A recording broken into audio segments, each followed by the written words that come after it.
Draco POV. Lumipas ang mga araw at linggo, ganun pa rin ang sitwasyon namin ng gagong mayor na yon. Pagalingan ng niluluto at kung ano-ano pa na pwedeng makaagaw atensyon sa nobya ko. Masakit man para sa akin na masinuuna ni Celine ang lahat na nanggagaling sa gagong mayor na yon. Pero sumasaya at nagkakaroon ako ng pag-asa at hindi naman ito binabaliwala ang lahat ng ginagawa ko. Pakiramdam ko nga, pantay ang pagtrato ni Celine sa amin ng mayor na yon. Aaminin kong masyado na akong nahihirapan. Gusto ko tong kausapin kung bakit tinahayaan pa nito ang mayor na yon sa bahay nito. Pero sa tuwing kakausapin ko to, umiiwas to sa akin. Bigla-bigla ring sisingit ang kontrabidang mayor. Ang lalong kinangingit-ngit ko sa galit at talagang nagdala pa ito ng ilang damit nito sa bahay ng nobya ko. Halos hindi na to umaalis kaya hindi ako makadiskarte sa nobya ko para sabihin ditong lahat-lahat kung bakit ngayon lang ako nagpakita dito. Malaking hadlang ang hinayupak na lalaking yon. Pero wala akong magawa lalo na't hindi naman to pinapaalis ng nobya ko. Kung minsan lihim akong napapaluha, may takot sa puso ko na baka may pagtingin na nga ang nobya ko sa lalaki. Natatakot ako na baka pinapanatili lang ako nito dahil siya anak namin. Hindi ko yata kakayanin kung mawawala to sa buhay ko. Hindi ko kaya. Ang dami kong sinakripisyo para dito. Pinaglalaban, ginagawa ko naman ng lahat. Bumabawi sa mga pagkukulang ko dito. Pero pakiramdam ko, hindi nito ma-appreciate ang lahat ng effort na ginagawa ko para dito. Mabigat ako na pabuntong hininga hanggang sa pumasok ako sa may kalakihang shop sa bayan ng Hinawasan. Kinuha ko ang wallet sa bulsa at nilabas ang card. Bala ko mag-withdraw at paubos ng perang nasa wallet ko. Nang biglang kumunot ang noo ko, inulit ko pa at baka may problema lang ang machine. Pero wala talaga. Kinuha ko pang lahat ng cards ko pero hindi yun gumagana lahat. Biglang umigting ang pangako. Hindi niyo to magagawa sa akin, Mom. Naghanap ako ng branch para itanong ko anong nangyari sa mga cards ko. What happened? Pansin kong paglunok ng babae. Pasensya na sir, nakasara po lahat ng cards niyo. Biglang tinambol ng malakas ang dibdib ko. Tinuyuan ng balahibo. Hindi maaari to. Napalunok ako. Iniisip ko pa lang na magtatagumpay ang gagong mayor na yon. Hindi ko yata matatanggap. Ramdam kong matinding takot sa buong pagkatao ko. Bahagya pa akong nanginig. Wala bang ibang paraan? Humiling ito habang humihingi ng pasensya. Ang bawat tingin nito sa akin, nanginginig ang kalamnan ko pagkalabas ng bangko. Biglang uminit ang mga mata ko. Paano niyo to nagawa sa akin, Mom? Kumuyom ang kamao ko sa galit. Hindi ko akalain na tototohanin itong pagtakwil sa akin. Ako ang CEO ng kumpanya at talagang hinayaan lang ito ni Daddy. Umigting ang pangako, nagtaas pa ba ang paghinga ko? Paano nang mag-ina mo? Wala ka nang maipapakain sa kanila. Bigla ko hinugot ang cellphone na nasa bulsa ko. Napasuklay na ako sa sariling buhok. Bakit out of coverage area ang number ni Romeo? Sinubukan kong tawagan ng number ni Jimmy at gano'n na lang ang pagkatigagal ko at hindi ko rin tumakontak. Nanginig akong bigla. Huwag niyong sabihin na naimpluwensyahan kayo ni Mommy. Bigla ko napayuko. Mapait na napangiti. Ito bang malaking pagsubok sa akin? Ganito ba talaga kalaki ang hadlang sa pagmamahalan namin ng kasintahan ko? Nanginig ang kamay ko nang bilangin kong perang nasa wallet ko. 1 linggo na lang ito. Anong gagawin ko? Hindi maaring magtagumpay ang hayop na mayor na yon. Sa kabila ng kakunti na lang ng perang nasa wallet ko, bumili pa rin ako ng ilang pirasong damit ng anak namin ng nobya ko. Bumili na rin ako ng diaper at pulbos ng bata, kasama na yung kagamitan sa pangligo ng anak namin. Bumili na rin ako ng grocery. Natigilan ako nang makitang nasa terrace ang nobya ko, karga nitong anak namin. Ang ikinakuyom ng kamao ko talagang ngiti-ngiti ang gago habang nakikipag-usap sa kasintahan ko. Malalaki ang hakbang na ginawa ko. Unang nakapansin sa akin ng hinayupak na mayor. Kakaibang ngisi nito sa labi. Para bang may alam ito na hindi ko alam. Lumingon sa akin ang nobya ko. Baby, bumili ako para sa anak natin. Tumitig lang ito hanggang sa ito na nitong pansin sa anak namin. Mabigat naman ang mga paang inihakbang ko papasok sa loob ng bahay. Nang bigla ako matigilan, umusbong ang matinding selos ko at napakarami ng grocery ng gago. Ang dami ring binili para sa anak ko. Bumigat ang pakiramdam ko at may mga nakalagay pa sa paper bag na tsako na para yun sa nobya ko. Kung noon, naibibigay kong lahat sa nobya. Ngayon, hindi ko magawa. Lalong nadagdagan ang galit ko sa mga magulang. Hindi ko lubos maisip na ganito nila kinamumuhian ang nobya ko at pati ako nagawang itakwil ng mga ito. Dugong de Silva ang nananalaytay sa dugo ko, pero nagawa nila akong itakwil ng dahil lang sa hindi nila matanggap ang kasintahan ko. Tapos ngayon, tripling sakit ang nararamdaman ko at hindi ko pa tiyak kung may pag-asa pa ba ako sa nobya ko. Ganong ang lamig ng trato nito sa akin. Tipong ginagawa kong lahat. Maghirap man ako, ayos lang basta makasama ko lang ang mga to. Pero mukhang malabo na yung mangyari. Ganong tinakwil na ako ng sariling pamilya at wala na akong maibibigay ditong marangyang pamumuhay. Di baka hindi ko na maibigay ang pangangailangan nito at ng anak namin. Pati ba naman mga kaibigan ko, mukhang tinalikuran na rin ako ng mga to. Sila na lang ang makakatulong sa akin sa ngayon pero hindi ko pa malapitan. Hindi ko matanggap na ganito nila ako kakalimutan. Halos magkakapatid na kami kung magturingan. Dahil ba nalaman nila na itinakwil na ako at hindi na ako kauri nila na mayamang tao? Dumiin ang pagkakahawa ko sa mga dala-dala ko. Hindi ganong klase ng taong pagkakilala ko sa kanila. Pero nasaan sila? Ngayong kailangan mo sila. Isang tikim nagpabalik sa ulirat sa akin. Napatitig na pala ako sa mga binili ng gago. Gusto ko yatang mapahiya at nandun din ang nobya ko na nakatingin sa akin habang nakatitig ako sa mga pinamili ng gago. Samantalang itong dala-dala ko, kakapiraso lang kung ikukumpara sa binili ng gagong ito. Gusto ko yatang lumubog sa kinatatayuan ko. Isang bilyonaryo, biglang natalo na isang mayor lang sa isang iglap. Biglang naghirap. Ano nang may pagmamalaki ko nito? Baka lalo lang lumayo sa akin ang nobya ko. Oras na malaman itong itinakwil na ako ng sariling pamilya ko. Bakit nga ba naman ako nito pipiliin kung wala na akong may papakain sa mga ito? Nasundan ko na lang ito ng tingin nang tumungo to sa silid. Binitbit ng gagong pinamili nito papasok sa kwarto ng nobya ko. Huminto pa talaga to sa harapan ko. Nakakainsultong tingin nito sa mga pinamili ko. Akala ko ba bilyonaryo ka? Bakit yan lang ang nabili mo? Don't tell me, nagtitipid ka na ngayon. Sabay ngisin nito na nakakaloko. Humigpit ang kamay ko sa mga dala-dala ko. Umigting din ang pangako habang nakatitig dito. Huwag mong sabihin na itinakwil ka na ng mga magulang mo. Kaya wala ka nang makukuhang pera sa mga to. So paano ba yan? Matatalo na kita nito. Maganda-handa ka na para lumayas sa pama. Bigla kong hinigit ang damit nito sa may dibdib. Ang gago, nakangisi pa talaga. Huwag mo kong iniinsulto. Halos tumunog ang ngipin ko sa galit. Hindi ako makakapayag na magtagumpay ka sa gusto mo. Akin lang ang nobya at anak ko. Naintindihan mo? Sa meryosong mukha nito, ngunit nasa labi ang mapangasar nitong ngisi. Baka nakakalimutan mo na may usapan tayo. Kung sinong talo, siyang lalayo. Gumagalaw ang pangako habang galit na nakatingin dito. At sa tingin mo, magpapatalo ako sa'yo? Lalo kung nagingit sa isiping, posibleng matalo ako nito. Kakunti na lang ang perang nasa wallet ko. Anumang oras, mawawalan ako ng pangsuporta sa mag-ina ko at baka pati sarili ko hindi ko na mapakain. Marahas kong binitawan ng damit nito at tumalikod dito. Tumungo ako sa kusina. Perong totoo, tinago ko ditong sakit na dumaloy sa mukha ko. Gusto kong mapaiyak sa isiping mamumulubi ako at walang kakayang ipaglaban pa ang sariling mag-ina ko dito. Sa isiping ilalayo na nitong mag-ina ko nang wala akong magawa. Gusto kong makapatay.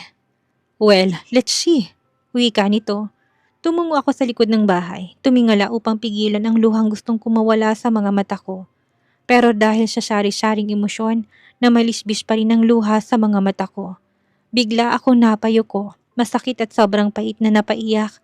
Hindi ko akalain na mararanasan ko to, ang pinaglalaban kong babae. Wala akong katiyakan kung may inaasahan pa ba ako dito. Sobrang mahal na mahal ko ito, kaya kahit naitakwil talaga ako, ayos na sa akin basta makasama kong mag-ina ko. Pero paano ko yun magagawa ngayon? Ni ayaw nitong makipag-usap sa akin. Dahil ba may pagtingin na ito sa mayor na yon? Siya nanginginig na kamay, sinubukan ko pang tawagan ng mga kaibigan. Pero ganun pa rin. Hindi ko sila makontak. Nagtaas baba ang paghinga ko sa bigat na nararamdaman ko. Mahal na mahal kita, baby. Pero kung mawawalan ako ng pangsuporta sa inyo ng anak ko, bigla ko nahirapang lumunok. Parang sinasakal ang leeg ko ng mga oras na yon dahil sa sakit na nararamdaman ng puso ko. Hindi ako natakot na mawala ang lahat sa akin. Basta wag lang kayo. Pero sa kabila ng mga ginawa kong ito, mukhang iiwan mo rin ako. Yumugyug ang balikat ko. Hinayaan kong maibsan ang sakit sa puso ko. Ang bigat sa dibdib ko. Unti-unting naaawa ko sa sarili. Sa tuwing sumasapit ng gabi, natutulog lang ako sa kusina. Sa may lapag, nilalagyan ko lang to ng mantel. Samantalang ang gagong mayor, sa malambot na sofa natutulog. Hindi ko namang magawang bumili ng sariling sofa at wala ng espasyo sa loob ng mapaglalagyan. Bigla ako napaupo. Hinayaang umalpas ang luha sa mga mata. Minsan lang magmahal ng ganito pang mangyayari. Walang kaalam-alam si Draco na may mga matang nakatingin sa kanya. Napalunok ako habang pinagmamasdan ng sariling niluluto. Isda at gulay lang ang naihain ko. Uminit ang mga mata ko. Hindi ko matanggap na magiging kawawa ako sa paningin ng nobya. Mas lalo na sa lalaking mayor na to. Samantalang masasarap na putahe ang inihanda nito. Nagmukhang walang kwenta ang niluto ko. Hindi ko matitigan ng nobya nang lumabas to sa kwarto. Pansin ko na nakatingin to sa hapagkainan. Hindi ko akalain na magtitipid ang isang bilyonaryong katulad mo. Ayaw mo na yatang pakainin ng masarap ng pagkain si Celine. Nakakainsultong banat ng gagong si Mayor. Lihim na kumuyom ang kamao ko. O baka wala ka ng pera? Doon ako napatingin dito, nakangisi ang gago. Mukhang tagumpay ang aura ng mukha nito nang bigla kong mapatingin sa nobya. Nakatitig ito sa akin, kakitaan ng pagkagulat. Ngunit kaagad ding iniwas ang tingin sa akin. Nasaktan ako nang umupo ito katapat ng upuan ng gago. Nanginig ang kamay ko, parang pinipig ang puso ko ng mga oras na yon. Nahihirapan akong lumunok nang makitang dinampot ng nobya kong ulam na inihanda ng lalaki. Hindi pa rin ako susuko. Umupo ako at walang kibong nilapit ko ang ulam na niluto ko sa harapan ng harapan ko. Alam ko namang na hindi ito papansinin ng nobya ko. Halos hindi ko malunok ang pagkain kinakain ko. Ramdam ko ang sakit. Ramdam ko ang namumuong luha sa mga mata ko. Ngunit bahagi ako natigilan ng sumandok ng gulay ang nobya ko at kumuha rin ito ng piniritong isda. Napatitig ako dito, ngunit nakatingin lang ito sa pinggan nito. Gusto ko yatang mapaiyak at mas marami. Ang ulam na niluto ko sa plato nito. Halos kakapiraso lang ang kinuha nitong karne na inihanda ng gago. Itinakwil ka na ba ng mga magulang mo? Kaya wala ka nang maihain. Man lang na masarap? Biglang salita ng mayor. Biglang tinambol ang dibdib ko na matigilan sa pagsubo ang nobya ko. Nakaramdam ako ng matinding takot. Mabangis kong binalingan ng lalaki at saka kamilyohan to. Bahagya itong napaangat sa upuan. Talagang nakakagago pa ang ngisi nito. Anong pinagsasabi mo? Umigting ang pangako. Bakit hindi mo pa kasi aminin na wala ka nang maipapakain pa? Napahinto ito nang biglang tumayo ang nobya ko. Nawalan na ako ng gana. At saka to bumalik ng kwarto. Gigil na hinaklit kong damit nito. Ngunit isang-isang pinakawalan nito. Kahit hindi mo aminin, alam kong tinakwil ka ng mga magulang mo. Hindi mo gugustuhin magain ng ganito sa nobya mo. Kung may sapat ka pang pera, ano na lang ipapakain mo sa mga susunod na araw? Wala, hindi ba? Hindi ako nakakibo. Nagtaas baba ang paghinga ko. Talo ka na, Mr. De Silva. Kaya matuto kang tumanggap ng pagkatalo mo.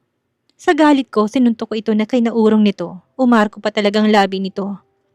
Hindi ako magpapatalo sa'yo. Mananatili ako dito hanggat gusto ko. Bigla itong namulsa. Sige, tingnan natin kung hanggang kailan ka mananatili dito. Sigurado kung kakapiraso na lang ang perang nasa wallet mo. Tumawa to na nakakainsulto. Kumunot ang noo nito hanggang sa matawa na lang bigla. Naglibot-libot pa ako, nagbabaka sakaling may mahanap-hanap ang pang part-time job. Dumiretso naman ako sa isdaan. Naisip ko na baka pwede ako maging tagatinda ng isda. Hi handsome, anong hanap? Sabay ayos ng buhok nito, nginitian ko naman ito. Naghahanap ako ng part-time job, miss. Baka may alam ka. Naglaho ang ngiti nito sa labi. Nalaki ang mga mata nito. Kumunot ang noo nito hanggang sa matawa na lang bigla.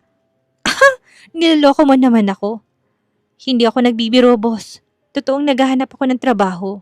Sa seryoso ka ng mukha. Bigla naman itong napatitig sa akin. Hindi halata sa itsura mo, mukha kang mayaman. Tinignan pa nito ng maigi ang kutis ko. Napakamot ako sa batok. Noon boss, pero hindi na ngayon. Anong nangyari? Nagmahal ako ng simpleng babae at hindi tumatanggap ng mga magulang ko. Tinakwil nila ako. Kaya ngayon, kailangan ko ng trabaho para may pakain sa mag-ina ko. Hindi ko naitagong sakit sa mga mata ko. Bigla itong napatikim. Bumitaw ng mabigat na buntong hininga. Mukhang pati ito, biglang na problema sa akin. Pero wala akong choice. Kahit magmukha akong kawawa, ayos lang. Bigyan lang nila ako ng trabaho. Dito ka lang. Nasundan ko ito ng tingin. Kausap nitong matandang lalaki na may salamin sa mata. Hanggang sa ituro ako nito. Maya-maya pa pinalapit ako nito sa matanda. Ano bang trabaho ang hanap mo, iho? Kahit ano ho, determinadong wika ako. Tinignan ako nito mula ulo hanggang paa. Taga-deliver ng isda sa kabilang bayan. Kaya mo ba? Okay lang ba sa'yo? Bigla akong napangiti at sunod-sunod na tumango. Kayang-kaya manong, mabibigat ang papasanin mo. Magiging amoy isda ka nito. Napakamot ako sa kilay. Wala hong problema sa akin. Ang mahalaga po sa akin ang magkaroon ng trabaho. Kailangan na kailangan lang ho kasi. Napatango-tango ito. Ang kaso, 3 araw lang ihong may ibibigay ko sa'yo. May iba na kasing nakatoka sa ibang araw. Nakaramdaman ako ng panghihinayang, tinanggap ko pa rin kaysa ang walang mapasukang trabaho. Ilang libo na lang ang nasa wallet ko. Sige ho manong, okay na po yan sa akin. Kailan po ako magsisimula? Tuminto sa lalaki na kausap ko kanina. Bukas, pwede ka na magsimula? At saka ako nito tinapik. Salamat, maraming salamat. Umiling ito. Bihira na ngayon ang katulad mo, ang swerte ng asawa mo. Nginitian ko na lang ito. Lihim akong kinilig ng sabihin nitong asawa. Paalis na ako nang bigla itong magsalita. 500 pa lang araw mo bro. Naglibot-libot pa ako, nagbabaka sakaling may mahanap ang part-time job. Dumiretso naman ako sa isdaan. Naisip ko na baka pwede ako maging tagatinda ng isda. Hi handsome, anong hanap? Sabay ayos ng buhok nito, nginitian ko naman to. Naghahanap ako ng part-time job miss, baka may alam ka? Naglaho ang ngiti nito sa labi. Nalaki ang mga mata nito. Sigurado ka handsome o nagbibiro ka lang? Mabilis akong umiling. Seryoso ako miss, kailangan ko talaga ng trabaho para sa mag-ina ko. Bigla itong napatitig sa akin. Bakit mukha kang mayaman? Para itong na-disappointed. Dati kasi mayaman ako, kaso tinakwil ako. Nagmahal ako ng babaeng simple lang ang pamumuhay. Napaawang ang bibig nito. Ang swerte naman ng asawa mo. Bigla ako napalingon. Matabang ginang, humarap ito sa akin. Katabi na nito ang dalagang gulat na gulat pa rin ng reaksyon. Hahamakin mong lahat para sa kanya. Bihirang-bihira na yan sa panahon ngayon. Palatak nito. Mahal na mahal ko po kasi. Kaya kung may iaalok po sana kayong trabaho sa akin, kahit na ano po, tatanggapin ko. Nagkatinginan ang dalawang babae hanggang sa may ibulungan dalaga sa ginang. Nagtaka ako at napahagikik to. Tumingin sa akin ang ginang. Kahit na anong trabaho, kaya mo bang magtinda ng isda dito? Magsisigaw ng, bili na kayo, bili na. Napangiti ako sa ginawa nito. Natawa naman ang dalagang katabi nito. Kaya ho. Sisiguraduhin ko ho na maraming bibili. Sabi kindat sa mga ito. Lihim ako napailing at talagang humawak pa sa dibdib ng dalawang babae sabay singhap. Pati ba naman matanda kinikilig pa rin sa akin? Pwede naman ho sigurong maghubad dito ng t-shirt. Biglang tumili ang dalaga at tumalon-talon pa. Namula naman ang mukha ng ginang. Hinampas ako nito ng mahina sa braso. Ikaw talaga iho? Hindi ka pa nagsisimula. Nakuha mo ng puso ko. Tiya! Wika ng dalaging ding. Natawa ko ng mahina. Kahit ng totoo, gusto ko nang makauwi. Siguradong maraming bibili tiya kasi napakagwapo niya. Sabi ko sa iyo kapag naghubad yan ng damit, ibog lahat ng tindero dito. Kinikilig na wika ng dalaga. O siya, anong araw ka lang pwede iho? Sinambit ko naman kung anong araw lang ako pwede. 3 araw lang ibinigay ko sa mga ito. Gusto kong ibigay ang 1 araw para sa mag-ina ko. Gulat akong napatitig sa nobya. Nakatalikod dito kaya hindi nito napansin ang pagdating ko. Ito yatang nag-aasikaso sa kusina. Nasaan ang mayor na yon? Tinambol ang dibdib ko sa hindi maipaliwanag na dahilan. Isang tikhim ang pinakawalan ko. Lumingon ito sa akin. Napatingin to sa supot na dala-dala ko. Bumili ako ng karne, sabay lapit dito. Hindi to kumibo. Akong bahala dito, wika ko. Hindi ko to matitigan sa mga mata. Kumain ka na ba? Bigla akong napahinto. Napaangat ng tingin dito. Hindi lang ako makapaniwala. Gusto ko yatang mapaiyak sa tanong nito. Nahirapan akong lumunok. Huwag mo kong isipin. Kumilos na ako para magsimulang magluto. Nagtaka ako nang umupo ito sa lamesa. Nakagat kong ibabang labi. Hindi ako nakabili ng merienda nito. Sandali lang, bibili ako ng Hindi ako nagugutom. Yumuko ako, nahiya ako sa nobya. Hindi ko na may bibigay ang mga bagay na dati ay naibibigay ko dito. Sorry, mahal ko. Si Mayor? Kahit masama sa loob na tanungin ito, nagawa ko pa rin. Nakakapagtaka at wala ito doon. Umuwi na sa kanila. Nanigas ako sa kinatatayuan. Nasundan ko na lang ito ng tingin nang pumasok to sa loob ng kwarto. Umuwi na? Anong ibig sabihin nito? Ramdam ko ang paglakas ang tibok ng puso ko. Uminit ang mga mata ko sa isiping ako pa rin ang pinili ng mahal kong nobya. Ako ang nagwagi. Nanginig bigla ang kamay ko. At dito na po nagtatapos ang kabanata ng ating kwento at sana'y muli niyo po akong samahan sa mga susunod pang kabanata.